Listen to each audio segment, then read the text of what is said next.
So let's talk about this latest album. It's called Thoughtform Descent, and it will be released on the 22nd of July through Metal Blade Records. Am I correct in saying that this will be your sixth album? It will be, yep. So we spoke about the growing process that Wake has gone through, especially on the last three or so albums. With this album specifically, did you head into this wanting to do anything differently from your previous albums? With the last few records, we've wanted to take what we've done and some of the more experimental stuff that we didn't really do on previous records and develop it more, go into more of those peaks and valleys of a lot of the parts that we liked. Like, I guess with Confluence, we really dove headfirst into the shoegazy, post-rocky kind of stuff, metal, post-metal stuff. And we liked it. We thought that it served a purpose, and we thought that we could develop it more, go into more atmosphere, use more contrast between pretty parts and heavy parts. We did that quite a bit more. We started experimenting with some of that stuff on Devouring. Would you say that Misery Rights is more or less the break between the way Wake sounded in the past and the direction that you guys have been heading into this latest album?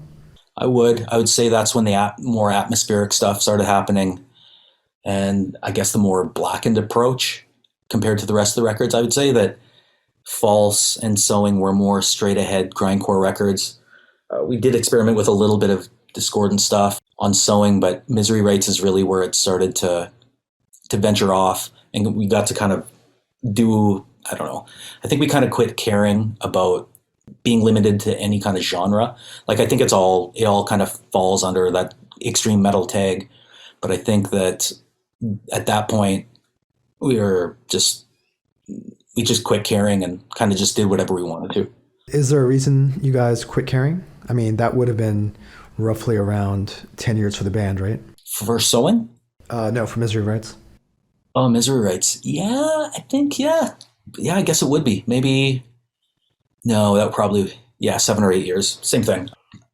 As for reasons, no, there wasn't any specific reason. Just we did what we wanted to, and I think we got to a point where we were comfortable with moving on to, not that we went to different directions, but we moved on to just thinking that we had a solid base of what we had done, and we could throw on our own personal touches to records and songs going forward.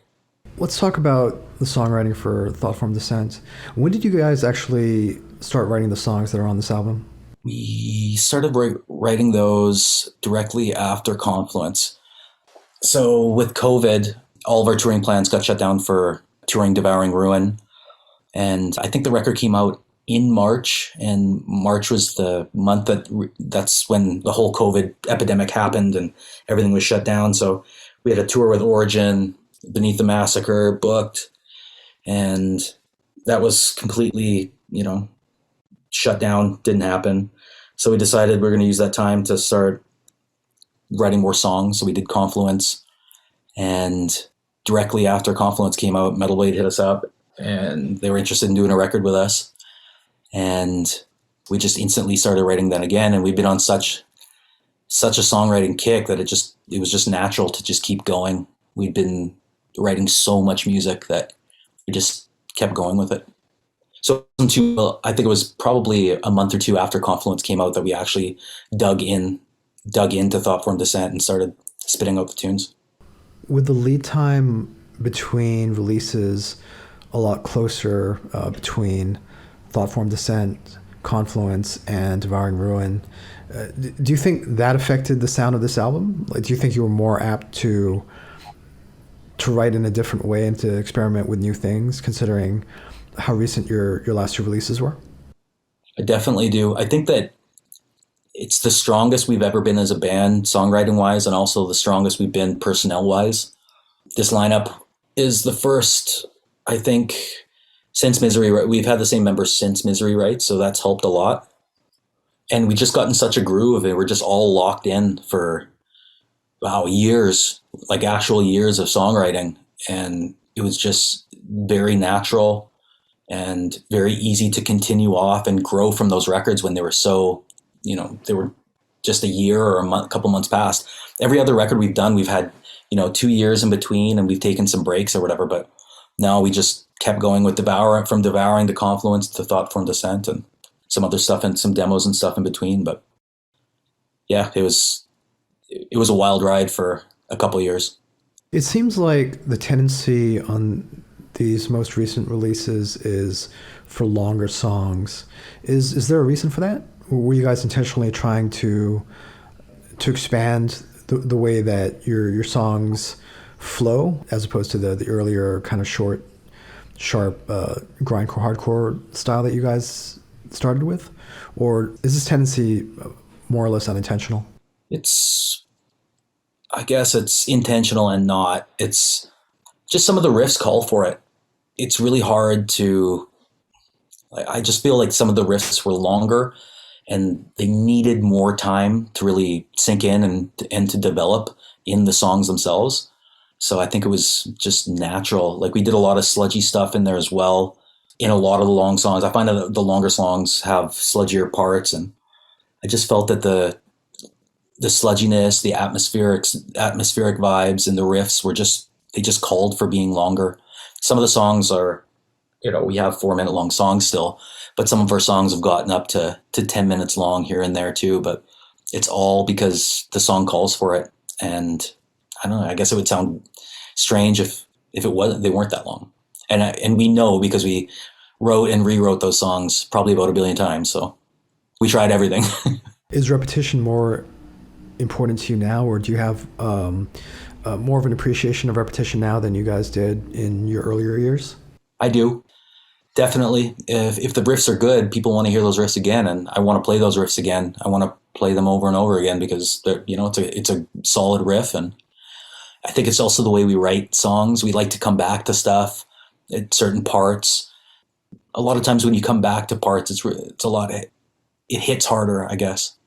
And how much of that is due to your experience playing live?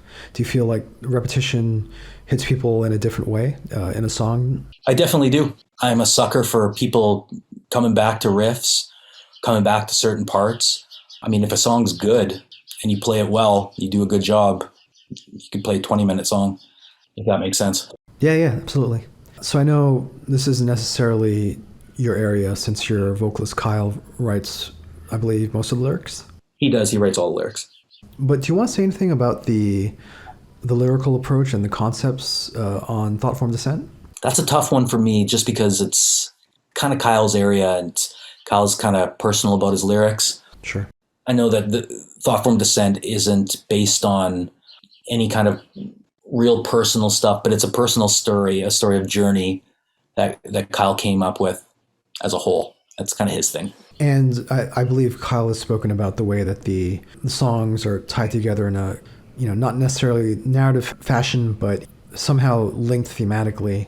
Would you describe this album as a concept album? It's tough. Yeah, I would. Concept based on, I know it's based on a short story. I know that the record is based on a short story by Kyle. Not as much as, say, Devouring. Devouring was a concept record.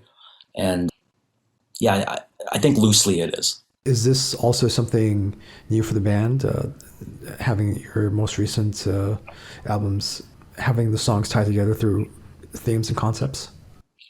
Devouring was the first one that we really did that.